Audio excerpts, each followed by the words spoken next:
Hello, and welcome to another episode of the Into the Shadows podcast.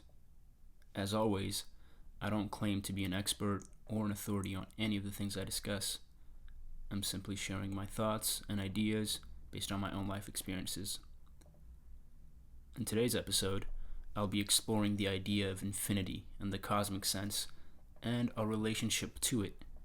A good friend of mine, Aman, brought up and inspired this idea of infinity that I discuss in my book.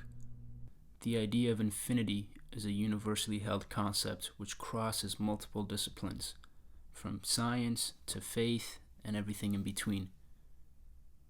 Infinity, by definition, is simply something which stretches endlessly in time, and we appear to live in one such universe which is infinite in nature.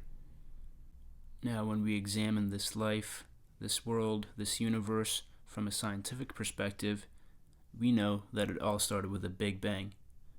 This condensed ball of gas which contained all the known matter in the universe, and once it reached a critical point, it exploded outward, birthing this universe. Matter collided, forming stars, galaxies, solar systems, and so on and so forth. Now, prevailing cosmological models suggest that since that point of bang, the universe has and will continue to expand infinitely with no end in sight. When looked at from this perspective, one's lifespan is a speck of dust in the grand scale of the universe. And if we shift gears slightly and look at things through a religious perspective, the idea of infinity still holds. Now, depending on what faith or what belief you ascribe to, the essential idea is more or less the same in that God or divinity or some sort of divinity is responsible for the creation of everything. So God or divinity willed it, and the universe came into existence. Then life came to be, people were born, we live, we die, and the cycle continues perpetually.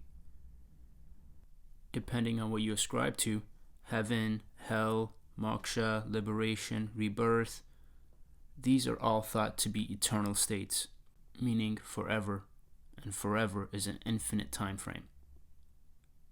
But even within this religious context, a single life, a single lifespan, is still a speck of dust in the grand infinite scale of time and the universe.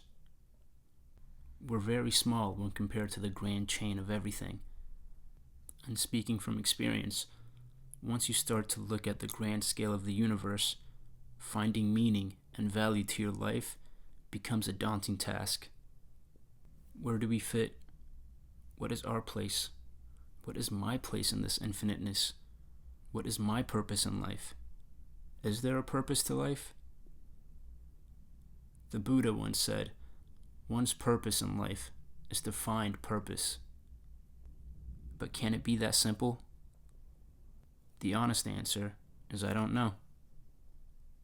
The way I see it, we have two paths in life. The path of the wanderer and the path of the seeker. The wanderer is one who walks through the great forest of life, turning and weaving with the motion of the leaves to reach that unknown destination at the end of the path. Someone who goes through the everyday rigors of life, wakes up and does it again, finding solace and peace in the fact that there is another day. The seeker, in contrast, is one who walks through the forest with a machete in hand, knows or has an idea of where they need to go, their purpose, and cuts down all obstructions which block their path. For this person, solace and peace are found on their journey to their destination. For me, by virtue of my own life experiences, I have no choice but to be a seeker. As ambitious as it might be, my purpose is to learn and grow with the hopes of unraveling and better understanding this world, this life, and my place within this infiniteness. But that's me. That's my seeker's path. But which path are you on? Are you a wanderer or a seeker? food for thought. And with that, I'll leave you until next time.